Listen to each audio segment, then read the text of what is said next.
দুঃখিত, আমি এর আগের ভিডিওতে কোশ্চেন নাম্বার 8 পর্যন্তই আলোচনা করতে পেরেছি, কারণ আমার পরে ভিডিও ফাইলটা করাপ্ট হয়ে গেছে কোনো কারণে। তো তার জন্য ভিডিওটা 8 পর্যন্তই রেকর্ড হয়েছে, তারপরে আর রেকর্ড হয়নি। তো সেজন্য তোমরা কি করবে, এর আগের ভিডিওটা তোমরা দেখে নেবে। 8 পর্যন্ত আমি ডিটেলস অ্যানালাইজ করে দিয়েছি। তোমরা তবু কোশ্চেনগুলোকে আরেকবার দেখে নাও যে কোন কোশ্চেনগুলোকে আলোচনা করেছি আমি তোমাদের জন্য। তোমরা দেখে নাও যে এই প্রশ্নগুলো কিন্তু আমি অলরেডি আলোচনা করে দিয়েছি। কোশ্চেন নাম্বার 1 থেকে 8 পর্যন্ত আলোচনা হয়ে গেছে। আজকে আমরা আলোচনা করব কোশ্চেন নাম্বার 9 থেকে। তো যারা আগের ভিডিওটা দেখো নাই তারা কিন্তু আগের ভিডিওটা দেখে নিও, তা নাহলে তোমরা কিন্তু পুরো কোশ্চেনের সিরিজটা পাবে না। তো যাই হোক, আমরা এখন আলোচনা করি কোশ্চেন নাম্বার 9 নিয়ে। তো কোশ্চেন নাম্বার 9-এ কী বলা আছে, ফিসকাল নীতি কিসের সাথে যুক্ত। তো আমি প্রথমে তোমাদের ফিসকাল নীতি সম্পর্কে বলে রাখি। ফিসকাল নীতিটা কি? ফিসকাল নীতি এর অর্থ হলো রাজকোষ। কি বললাম? ফিসকাল নীতি এর অর্থ হচ্ছে রাজকোষ। এটা হচ্ছে তোমার ফিসকাল নীতি এর অর্থ। তা ফিসকাল নীতি এর অর্থ কি? রাজকোষ।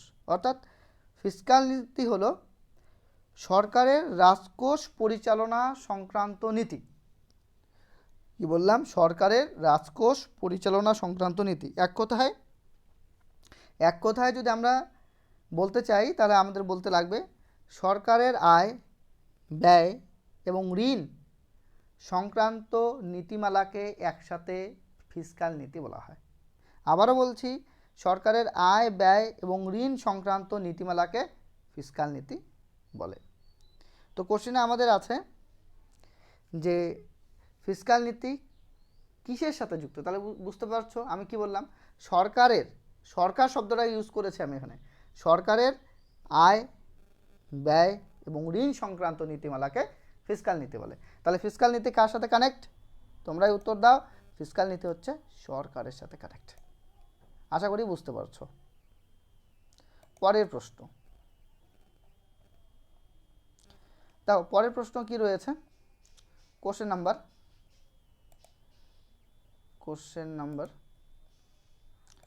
10। সংবিধানের কত নম্বর ধারা অনুযায়ী ভারতীয় নাগরিকদের পালনীয় মৌলিক কর্তব্যের উল্লেখ রয়েছে? মৌলিক কর্তব্যের কথা বলা হয়েছে। তো মৌলিক কর্তব্য রয়েছে কত নম্বর ধারায়? সেটা আছে 51A নাম্বার ধারায় রয়েছে। পরের প্রশ্নে আমরা চলে যাই। বর্তমানে সম্পত্তির অধিকার হলো কোন ধরনের অধিকার? বর্তমানে সম্পত্তির অধিকার কোন ধরনের অধিকার? দেখো, প্রথমে আমি বলে রাখি, সম্পত্তির অধিকার আগে কিন্তু মৌলিক অধিকার ছিল। সম্পত্তির অধিকার প্রথম দিকে কি অধিকার ছিল? প্রথম দিকে কিন্তু মৌলিক অধিকার ছিল, কিন্তু বর্তমানে কিন্তু মৌলিক অধিকার নেই। কেন কি? 1978 সালে, সালটা মনে রাখতে লাগবে কত সালে, 1978 সালে, 1978 সালে 44তম সংবিধান সংশোধনীর মাধ্যমে সম্পত্তির যে অধিকার, যেটা মৌলিক অধিকার ছিল, সেখান থেকে বাদ দিয়ে তাকে করা হয়েছে লিগ্যাল রাইট, অর্থাৎ আইনগত অধিকারে কনভার্ট করা হয়েছে।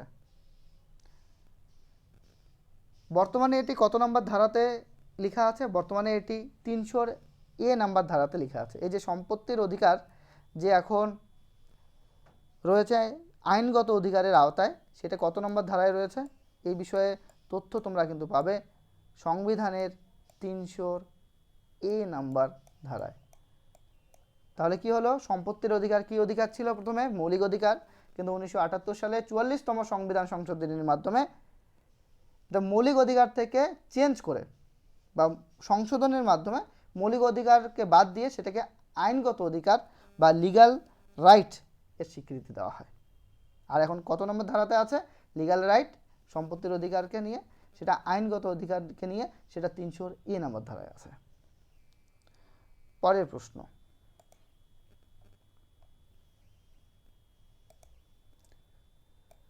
গণপরিষদে সাংবিধানিক পরামর্শদাতা কনস্টিটিউশনাল অ্যাডভাইজার হিসাবে কে নিযুক্ত হন? দেখো, গণপরিষদের সাংবিধানিক পরামর্শদাতা কনস্টিটিউশনাল অ্যাডভাইজার হিসাবে নিযুক্ত হয়েছিলেন BN রাও। BN রাও, অর্থাৎ অপশন নাম্বার এ হয়ে যাবে কিন্তু এখানকার সঠিক উত্তর। পরের প্রশ্ন, কোশ্চেন নাম্বার 13। ভারতীয় সেনাবাহিনীর সুপ্রিম কমান্ডার কে? ভারতীয় সেনাবাহিনীর সুপ্রিম কমান্ডার হচ্ছেন, ভারতীয় 3 সেনাবাহিনীরই সুপ্রিম কমান্ডার বা সেনাবাহিনীর কমান্ডার হচ্ছে রাষ্ট্রপতি। তো আমরা কোশ্চেন নাম্বার 13 অবধি আলোচনা করলাম। চলো আমরা চলে যাই কোশ্চেন নাম্বার 14-এ। কোশ্চেন নাম্বার 14 আলোচনা করব আমরা, কোশ্চেন নাম্বার 14। আচ্ছা, কোশ্চেন নাম্বার আমরা 14-এ চলে আসলাম। কোশ্চেন নাম্বার 14, দেখো কোশ্চেন নাম্বার 14-এ কি বলেছে, পঞ্চায়েতি রাজ যে নীতির উপর প্রতিষ্ঠিত সেটি হলো। দেখো, পঞ্চায়েতি রাজ গণতান্ত্রিক বিকেন্দ্রীকরণ এই নীতির উপর প্রতিষ্ঠিত। এ সম্পর্কে একটু আমি ডিটেল বলি তোমাদের। 1992 সালে 1992 সালে ভারতীয় সংবিধানের 73তম সংশোধনী অনুসারে পঞ্চায়েতি রাজ সাংবিধানিক প্রতিষ্ঠান হিসাবে স্বীকৃতি এবং রাষ্ট্রীয় মর্যাদা লাভ করে। কেন এই ক্ষমতা দেওয়া হয়? ক্ষমতার গণতান্ত্রিক বিকেন্দ্রীকরণের লক্ষ্যে এই ব্যবস্থা গৃহীত হয়। তো মনে রাখবে যে পঞ্চায়েতি রাজ যে নীতির উপর প্রতিষ্ঠিত সেটি কি? সেটা হচ্ছে গণতান্ত্রিক বিকেন্দ্রীকরণের উপর বেস করে তৈরি হয়েছে। পরের প্রশ্ন, যারা আরও ডিটেল বিষয়কে জানতে চাও এবং স্পষ্ট নলেজ কনসেপ্ট রাখতে চাও, তো তোমরা আমার অফলাইন ক্লাসে জয়েন করো। অফলাইন ক্লাসে প্রত্যেকটা টপিক ধরে ইন ডিটেলস আলোচনা করা হয়। তোমরা দেখবে যে কোনো একটা টপিকের উপর ক্লাস করার পরে ওই টপিকের উপর থেকে বেস করে যা যা কোশ্চেন হয় প্রত্যেকটা কোশ্চেনের উত্তর তোমরা নিজেই অ্যানালাইজ করে রাইট করতে পারবে। চলে আসি কোশ্চেন নাম্বার 15-এ। কোশ্চেন নাম্বার 15 কি রয়েছে? চান্দিল বাঁধ কোন নদীর উপর এবং কোন রাজ্যে অবস্থিত? চান্দিল বাঁধ কোন নদীর উপর এবং কোন রাজ্যে অবস্থিত? এটার সঠিক উত্তর হয়ে যাবে সুবর্ণরেখা, অর্থাৎ ঝাড়খণ্ডের সুবর্ণরেখা নদীর উপর চান্দিল বাঁধ রয়েছে। আচ্ছা, এক্সট্রা মনে রাখবে ভারতের দীর্ঘতম নদীবাঁধের নাম কি? ভারতের দীর্ঘতম নদীবাঁধ হচ্ছে হীরাকুদ বাঁধ, যেটা ওড়িশা রাজ্যের সম্বলপুর জেলায় অবস্থিত। এটা খুব পরীক্ষায় আসে, মনে রাখবে। ভারতের দীর্ঘতম বাঁধ হচ্ছে, কি নাম বললাম? ভারতের দীর্ঘতম বাঁধ হচ্ছে হীরাকুদ বাঁধ। এটা কোন রাজ্যে আছে? এটা ওড়িশা রাজ্যে আছে। কোন জেলায়? সম্বলপুর জেলার মধ্যে অবস্থিত। আচ্ছা, বাঁধটার মোট দৈর্ঘ্য পারলে একটু মনে রাখবে, যদিও তোমাদের দৈর্ঘ্য থেকে কোশ্চেন মনে হয় না দেবে। 25.79 কিলোমিটার। এই ধরনের রেজাল্ট সেন্ট্রাল গভর্নমেন্টের এক্সামগুলোতে জেনারেলি জানতে চায়। ওদের জিকেটা একটু আলাদা টাইপের, তাতে এই ধরনের কিছু ডেটা ওরা জানতে চায়।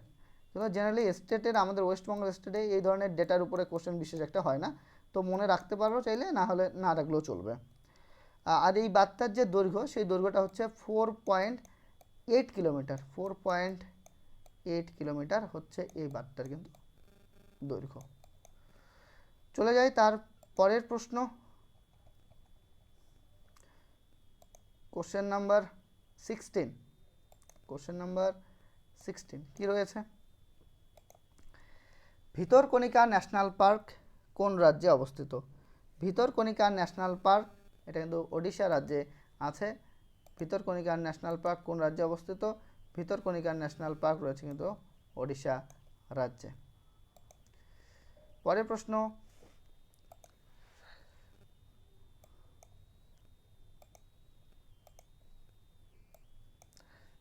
বাদামি বিপ্লব কোন উৎপাদনের সঙ্গে যুক্ত? বাদামি বিপ্লব কোন উৎপাদনের সঙ্গে যুক্ত? বাদামি বিপ্লব কোন উৎপাদনের সাথে যুক্ত? এটা হচ্ছে অপ্রচলিত শক্তি উৎসের সাথে বাদামি বিপ্লব কিন্তু সম্পর্কিত। দেখো তোমরা কিন্তু মনে রাখবে, জেনারেলি স্টুডেন্টরা কি পড়ে, সিলভার বিপ্লব, সবুজ বিপ্লব, তারপর হচ্ছে তোমাদের ধরে নাও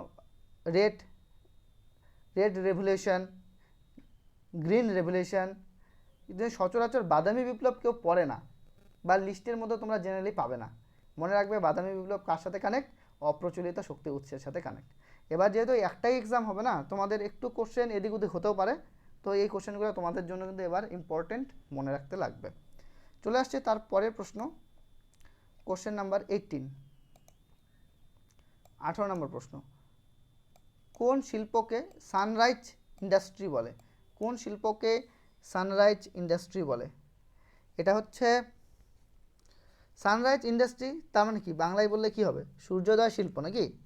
আচ্ছা, সানরাইজ ইন্ডাস্ট্রি বা সূর্যোদয় শিল্প সূর্যের মতো উদয়মান শিল্প, সূর্যের মতো উদয়মান শিল্প যা নতুন বা তুলনামূলকভাবে নতুন, যা দ্রুত বৃদ্ধিপ্রাপ্ত হয় এবং এটি ভবিষ্যতে গুরুত্বপূর্ণ হতে পারে বলে ধরা হয়। সূর্য শিল্পের কিছু উদাহরণ যদি আমরা বলি, তাহলে হাইড্রোজেন জ্বালানি উৎপাদন, পেট্রো রসায়ন শিল্প, খাদ্য প্রক্রিয়াকরণ শিল্প, মহাশূন্য পর্যটন এবং অনলাইন বিশ্বকোষ, এগুলো সবই কিন্তু কিসের মধ্যে পড়বে? সানরাইজ ইন্ডাস্ট্রির মধ্যে পড়বে। তো এখানকার সঠিক উত্তর কি হয়ে যাবে? এখানকার সঠিক উত্তর কিন্তু হয়ে যাবে তোমাদের পেট্রো রসায়ন শিল্প। শুধু পেট্রো রসায়ন শিল্প মনে রাখলেই হবে না যে সানরাইজ ইন্ডাস্ট্রি মানে পেট্রো রসায়ন শিল্প, তোমাদের এক্সট্রাভাবেও কিন্তু আরও মনে রাখতে লাগবে। আমি আবারও বলছি, তোমরা খাতায় নোট ডাউন করে নেবে। হাইড্রোজেন জ্বালানি, খাদ্য প্রক্রিয়াকরণ শিল্প, মহাশূন্য পর্যটন, অনলাইন বিশ্বকোষ, আর পেট্রো রসায়ন শিল্প তো থাকছে। এগুলো সবই হচ্ছে সানরাইজ ইন্ডাস্ট্রির আওতায় কিন্তু আসবে। চলো পরের কোশ্চেনে চলে যাই। কোশ্চেন নাম্বার 19, ভারতের মোট আয়তনের কত শতাংশ পশ্চিমবঙ্গ অধিকার করে? ভারতের মোট যা আয়তন তার কত শতাংশ পশ্চিমবঙ্গ অধিকার করে আছে? এটা সঠিক উত্তর হয়ে যাবে কিন্তু 2.7%। পরের প্রশ্ন,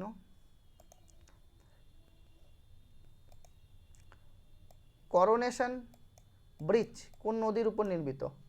করোনেশন ব্রিজ কোন নদীর উপর নির্মিত? করোনেশন ব্রিজ তিস্তা নদীর উপর নির্মিত। কোন নদীর উপর আছে এই ব্রিজটা? তিস্তা নদীর উপর রয়েছে। পরের প্রশ্ন, কোশ্চেন নাম্বার 21, 21 নম্বর প্রশ্ন, কি রয়েছে? পেরিয়ার ন্যাশনাল পার্ক কোন রাজ্যে অবস্থিত? পেরিয়ার ন্যাশনাল পার্ক কোন রাজ্যে অবস্থিত? পেরিয়ার ন্যাশনাল পার্ক কেরল রাজ্যে অবস্থিত। কোন রাজ্যে? কেরল রাজ্যে কিন্তু অবস্থিত রয়েছে পেরিয়ার ন্যাশনাল পার্ক। পরের প্রশ্ন, এগুলো হচ্ছে ডেটা বেসড কোশ্চেন, এখানে সেরকম অ্যানালাইজ করার কিছু নেই। তো আমি কোশ্চেন তার উত্তর বলে যাচ্ছি, যেখানে অ্যানালাইজ করার প্রয়োজন হবে আমি অবশ্যই তোমাদের ডিটেল অ্যানালাইজ করব। আচ্ছা, বিখ্যাত জৈন মন্দির দিলওয়ারা কারা নির্মাণ করেন? দিলওয়ারা কারা নির্মাণ করেন? শোনো আমি তোমাদের বলি, বিখ্যাত যে শ্বেতাম্বর জৈন মন্দির দিলওয়ারা, এটা রাজস্থানের মাউন্ট আবুতে অবস্থিত। প্রথমত মনে রাখো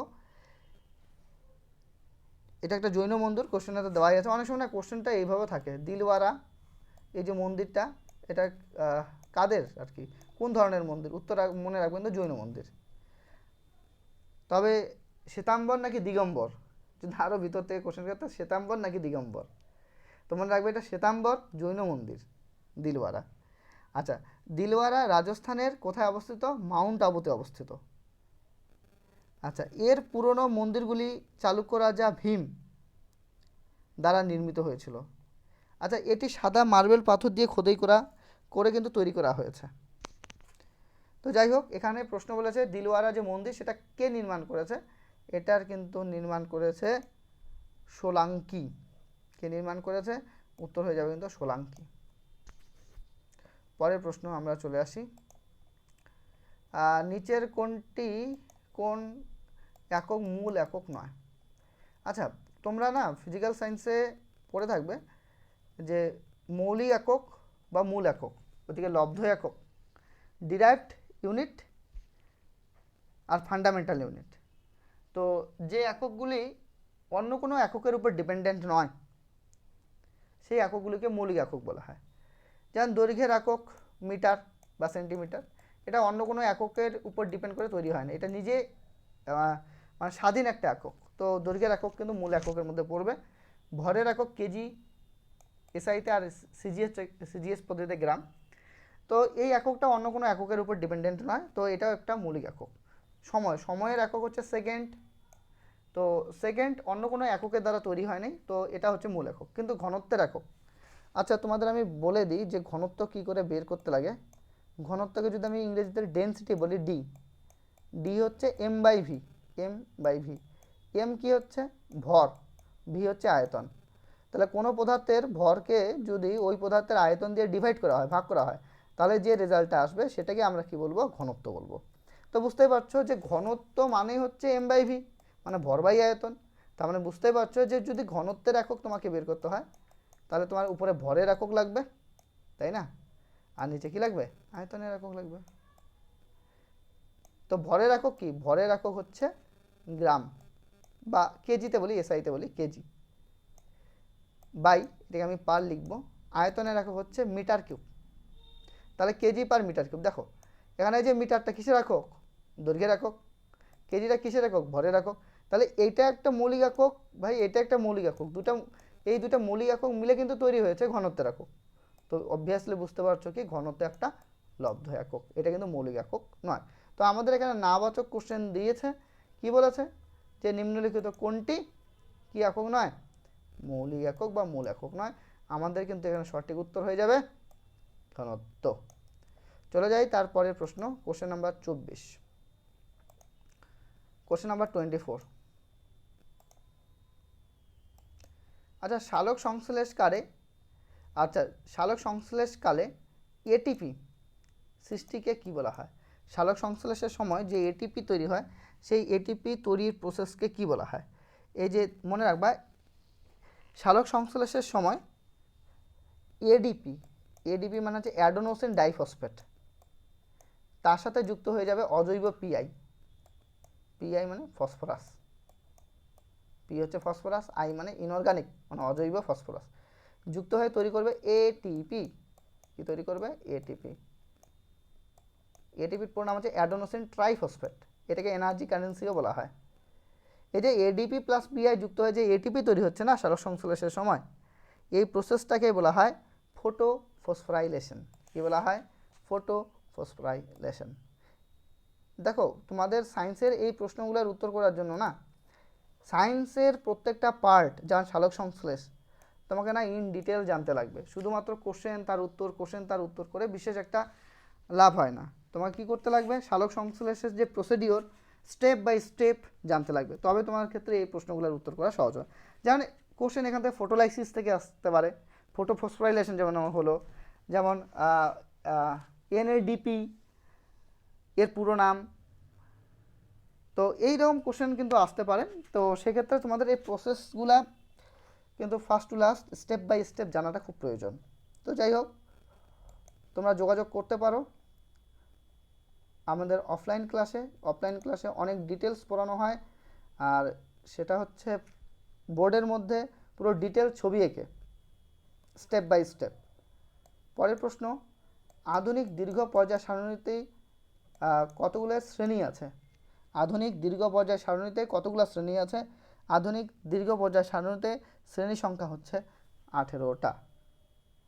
এখন প্রশ্ন হচ্ছে তাহলে আধুনিক দীর্ঘ পর্যায় সারণীতে যদি 18টা শ্রেণী থাকে তাহলে মেন্ডেলিফের পর্যায় সারণীতে কতগুলো শ্রেণী আছে? সেক্ষেত্রে উত্তর কিন্তু হয়ে যাবে 18টা। শ্রেণীর কোনো তখন শ্রেণী হয়ে যাবে কিন্তু 9টা। কয়টা হয়ে যাবে? 9টা। তো মেন্ডেলিফের পর্যায় সারণীতে কতগুলো শ্রেণী আছে? 9টা। আর যদি বলে আধুনিক দীর্ঘ পর্যায় সারণীতে কতগুলো শ্রেণী আছে, সেক্ষেত্রে উত্তর হয়ে যাবে 18টা। কিন্তু পর্যায় সংখ্যার যদি কথা বলি, তাহলে পর্যায় সংখ্যা মেন্ডেলিভের পর্যায় সারণীতেও 7, আর দীর্ঘ পর্যায় সারণীতেও কিন্তু 7। পর্যায় নাম্বারটা কিন্তু চেঞ্জ হয়নি, চেঞ্জ হয়েছে কি, চেঞ্জ হয়েছে এখানে কিন্তু শ্রেণী সংখ্যা, অর্থাৎ গ্রুপ নাম্বার চেঞ্জ হয়েছে। পরের প্রশ্ন, কোশ্চেন নাম্বার 26, নিচের কোনটি প্রাথমিক বর্ণ নয়? নিচের কোনটি প্রাথমিক বর্ণ নয়? দেখো প্রাথমিক বর্ণ কি কি আগে সেটা আমরা জানি। দেখো কি কি প্রাথমিক বর্ণ, প্রাথমিক বর্ণের মধ্যে পড়ে যাবে লাল, রেড কালারের বর্ণটা হচ্ছে প্রাথমিক বর্ণের মধ্যে পড়ে, লাল। আর কি পড়বে? সবুজ, লাল, সবুজ, আর রয়েছে নীল। এই তিনটা বর্ণকে প্রাথমিক বর্ণ বলে। আর প্রশ্ন হচ্ছে এই তিনটা বর্ণকে প্রাথমিক বর্ণ বলার পিছনে কারণ কি, কেন বলবে? কারণ এই দুটা বর্ণ দিয়ে এই তিনটা বর্ণকে যদি আমরা নির্দিষ্ট অনুপাতে মেলানোর পর বিভিন্ন অন্যান্য কালারগুলোও কিন্তু আমরা ডিরাইভ করতে পারি, অন্যান্য কালারগুলো আমরা বের করতে পারি। তো যেহেতু এই লাল, সবুজ আর নীল এই তিনটা বর্ণকে উপযুক্ত পরিমাণে মিশিয়ে যে কোনো বর্ণ বা রং তৈরি করা যায়, তো সেই জন্য সবুজ, নীল আর লাল যে এই তিনটা বর্ণকে বলা হয় মৌলিক বর্ণ বা প্রাথমিক বর্ণ। তো দেখি সেই অনুযায়ী এখানে আমাদের কি উত্তর হবে। তাহলে লাল এটা তো হয়ে যাচ্ছে ভাই আমাদের কি বর্ণ? মৌলিক বর্ণ। সবুজ এটা মৌলিক বর্ণের মধ্যে পড়ছে। নীল এটা মৌলিক বর্ণ। তাহলে মৌলিক বর্ণ নয় কোনটা, তোমরাই বলো। মৌলিক বর্ণ নয় হচ্ছে কমলা, এটা মৌলিক বর্ণ নয়। চলে যাই তার পরের প্রশ্ন, কোশ্চেন নাম্বার 27 কি রয়েছে? কোশ্চেন নাম্বার 27, 20 পারমাণবিক সংখ্যা বিশিষ্ট মৌলটি পর্যায় সারণীতে কোন পর্যায়ে আছে? কত নম্বর পর্যায়ে আছে? দেখো এটা বের করার মানে টেকনিক কি, অনেকে মুখস্থ করে কিন্তু অনেক সময় হবে না। সায়েন্সের কোশ্চেন অনেক সময় মুখস্থ করে হয় না, থিওরি তোমাকে জানতে লাগবে। যেমন এই কোশ্চেনটা যদি বলি, এটা কার অ্যাটমিক নাম্বার বলো তো? পারমাণবিক সংখ্যা হচ্ছে এটা ক্যালসিয়ামের পারমাণবিক সংখ্যা। তো এখানে কত বলে দিয়েছে? 20, এখানে 20 বলেছে না? তো 20র যদি আমি ইলেকট্রনিক কনফিগুরেশন বের করি, অর্থাৎ ইলেকট্রন বিন্যাস বের করি, তাহলে প্রথম কক্ষপথে 2টা ইলেকট্রন থাকবে, দ্বিতীয় কক্ষপথে 8টা ইলেকট্রন থাকবে, তৃতীয় কক্ষপথে 8টা ইলেকট্রন থাকে, চতুর্থ কক্ষপথে আবার 2টা ইলেকট্রন থাকবে। তাহলে কতগুলো পাচ্ছি? 2, 1, 2, 3, 4। তো তার জন্য এখানে পর্যায় নাম্বার কত হবে? এখানে কিন্তু পর্যায় নাম্বার হয়ে যাবে কিন্তু 4। এখানে পর্যায় নাম্বার কত হয়ে যাবে? এখানে পর্যায় নাম্বার হচ্ছে 4। তো খুব ইজিলি কিন্তু বের করে নেওয়া যায়, 20 হোক, 18 হোক, 24 হোক, কোনো নাম্বার যদি তোমার জানা থাকে, পারমাণবিক সংখ্যা যদি বলে দেওয়া থাকে, সেখান থেকে পর্যায় সংখ্যা ইজিলি কিন্তু ফাইন্ড আউট করা যায়। তো এখানে 2, 8, 8, 2 কী করে আসলো? তো এগুলো আমরা ডিটেল পড়লে তবেই বোঝা যাবে। উপস্থিত এভাবে মনে রাখো 2, 8, 8, 2 এটাই হয়ে যায় এখানকার কিন্তু ইলেকট্রনিক কনফিগারেশন। চলে আসি তার পরের প্রশ্ন, question number 28। Question number 28,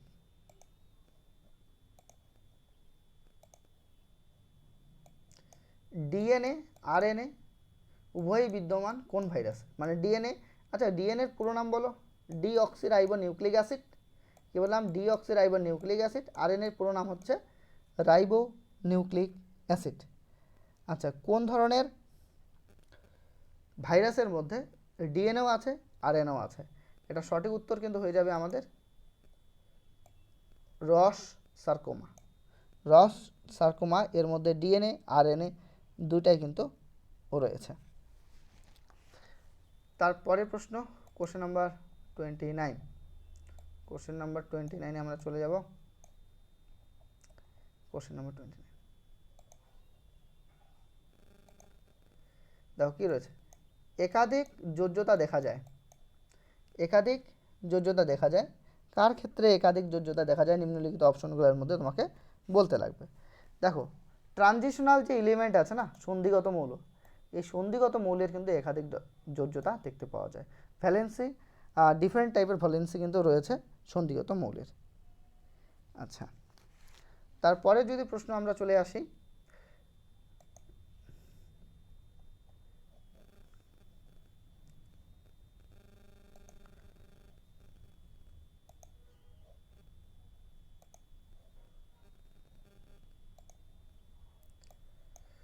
new Delhi international arbitration centre এর পরিবর্তিত নাম কি? মানে এই নামটা চেঞ্জ হয়ে নতুন একটা নাম হয়েছে, সেই নামটা কি? সেই নতুন নামটা হচ্ছে ইন্ডিয়া ইন্টারন্যাশনাল আরবিট্রেশন সেন্টার, এটা নতুন নাম হয়েছে।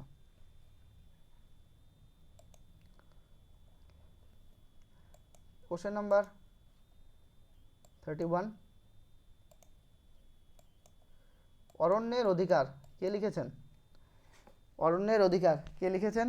এটা হচ্ছে অরণ্যের অধিকার হচ্ছে মহাশ্বেতা দেবীর লেখা। কার লেখা? মহাশ্বেতা দেবীর লেখা হচ্ছে অরণ্যের অধিকার। এবার তার পরের প্রশ্নে আমরা চলে যাই।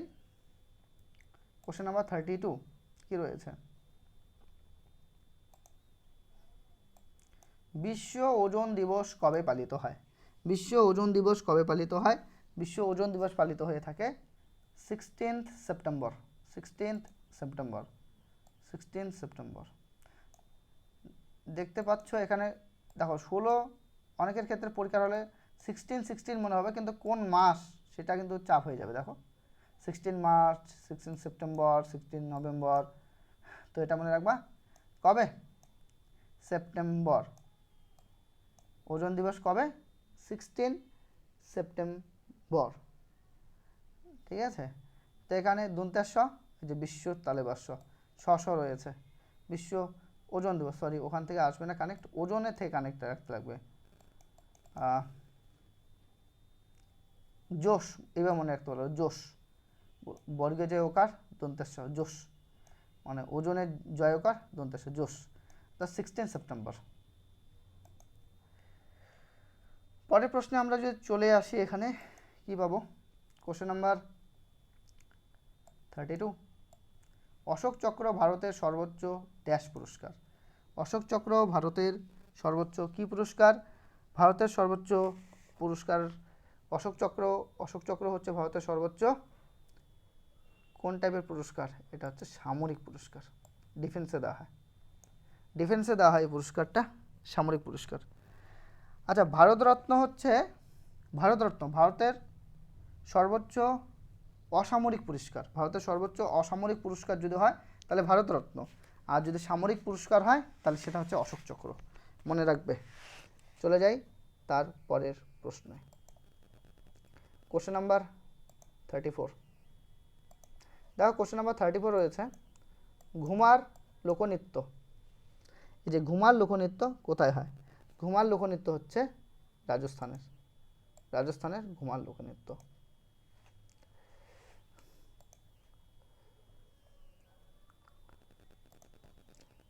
জয় জওয়ান জয় কিষান এই উক্তিটি কার? জয় জওয়ান জয় কিষান এই উক্তিটি কার? এই উক্তিটি হচ্ছে লাল বাহাদুর শাস্ত্রী, লাল বাহাদুর শাস্ত্রী। আচ্ছা, এই কোশ্চেনটা ভালো মতো মনে রাখবে, জয় জওয়ান জয় কিষান। আমার পরবর্তী সেট আমি যেগুলো নিয়ে আসবো তার মধ্যে এই লাইনটা তো থাকবেই, তার সাথে এক্সট্রা কিছু অ্যাড থাকবে, তখন কিন্তু আমি আরও ডিটেল বলবো। এটা কিন্তু মনে রাখবে, যারা আমার ভিডিওগুলো রেগুলারলি সিকোয়েন্সিয়ালি দেখছো তাদের আমি বলছি, তারা এইটাকে মনে রাখবে, পরবর্তী কোনো সেটের মধ্যে আসবে এই বিষয়টার উপরে আরও কোশ্চেন আসবে, কনফিউজিং কোশ্চেন আসবে। যেহেতু ভিডিওটা লেন্দি হয়ে যাচ্ছে তাই আমি আর অত ডিটেলসে যাচ্ছি না, দেখতে থাকো। তারপরের প্রশ্ন কি রয়েছে? 36, বুলস আই যে খেলার সাথে যুক্ত। বুলস আই কোন খেলার সাথে যুক্ত? বুলস আই এটা হচ্ছে শুটিংয়ের সাথে যুক্ত। শুটিং কিসের সাথে যুক্ত হবে? শুটিংয়ের সাথে যুক্ত হবে বুলস আই।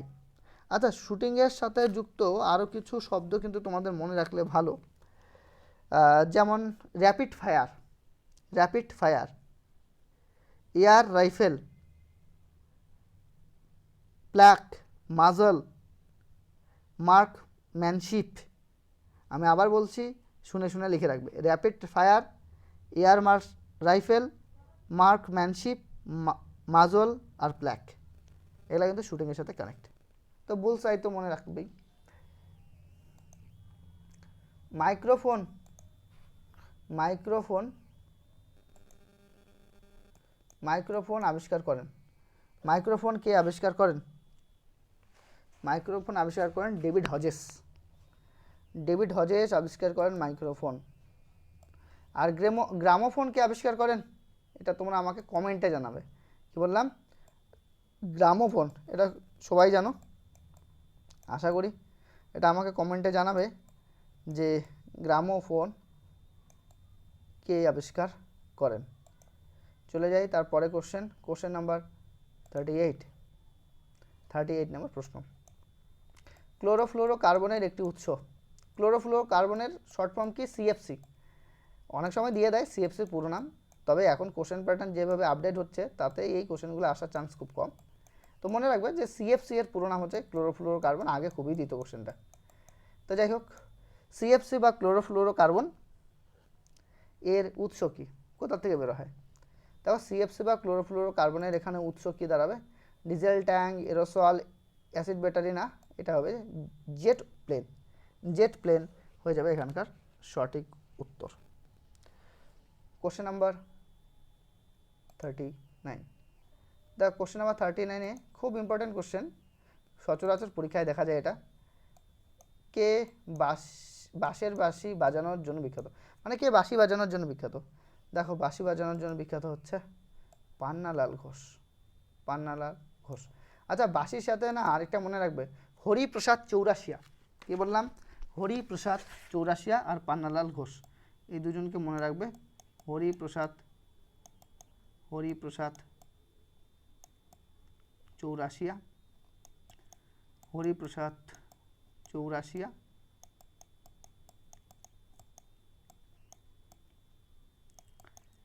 হরিপ্রসাদ চৌরাশিয়া আর পান্নালাল ঘোষ, এই দুটা মনে রাখতে লাগবে, বাঁশির সাথে কানেক্ট। Question number 40।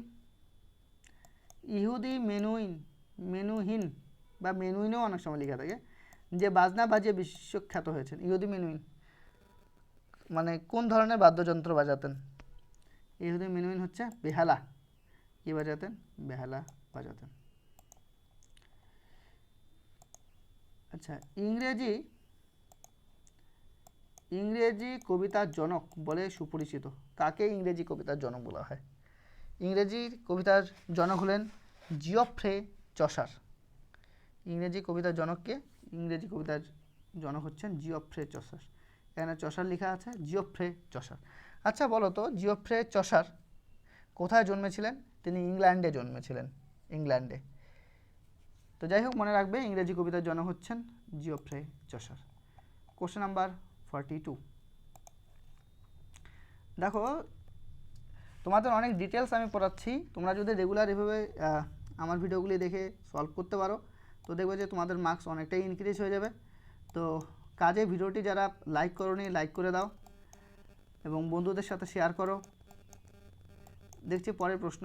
কোন মারাঠি চিত্রনাট্যকার ও সাংবাদিক তার নাটক কন্যাদান এর জন্য কে কে বিড়লা ফাউন্ডেশন থেকে সরস্বতী সম্মান পান? এটা কারেন্ট অ্যাফেয়ার্স, বর্তমানে এটা না পড়লেও চলবে, তবে এটার উত্তর হয়ে যাবে বিজয় তেন্ডুলকর। পরের প্রশ্ন। এটা মোটামুটি কারেন্ট অ্যাফেয়ার্স ছিল, কিন্তু বর্তমানে এটা কিন্তু স্ট্র্যাটেজিকের মধ্যে চলে আসবে। দি বং কানেকশন এই চলচ্চিত্রের পরিচালক কে? দি বং কানেকশন চলচ্চিত্রের পরিচালক কে? দি বং কানেকশন চলচ্চিত্রের পরিচালক হচ্ছেন অঞ্জন দত্ত। অঞ্জন দত্ত হয়ে যাবে এখানকার সঠিক উত্তর। আমরা তার পরের প্রশ্ন করব।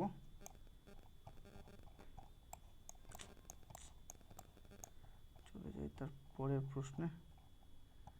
Question wait.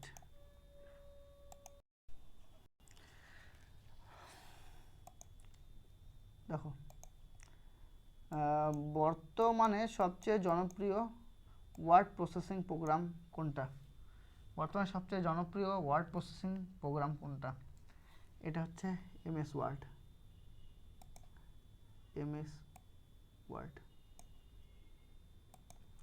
পরের কোশ্চেনটা ভালো কোশ্চেন। কোন দেশটিকে কোন দেশটিকে শ্বেত হস্তির দেশ বলা হয়?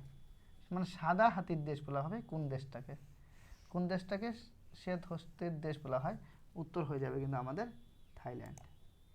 থাইল্যান্ডকে সাদা হাতির দেশ বলা হয়। আমাদের হ্যাঁ, এটা ভালো কোশ্চেন, এটা এখন স্ট্যাটিক জিকের জন্য ইম্পর্টেন্ট। ভারতের বন্দে ভারত এক্সপ্রেসের প্রথম মহিলা পাইলটের নাম কি? প্রথম মহিলা পাইলটের নাম কি? উত্তর হয়ে যাবে সুরেখা যাদব। তো যাই হোক, আশা করি ভিডিওটি ভালো লাগলো এবং তোমাদের যথেষ্ট হেল্প হচ্ছে এই কোশ্চেন আনসারগুলি দিয়ে। তো ভিডিওটিকে অবশ্যই লাইক করবে, সাবস্ক্রাইব অবশ্যই করবে, যাতে এই ধরনের ভিডিও যখনই আমি আপলোড করব তার নোটিফিকেশন তোমাদের কাছে পৌঁছে যায় এবং তুমি চাকরির পরীক্ষার জন্য নিজেকে যথোপযুক্তভাবে তৈরি করতে পারো। তো thanks for watching this video.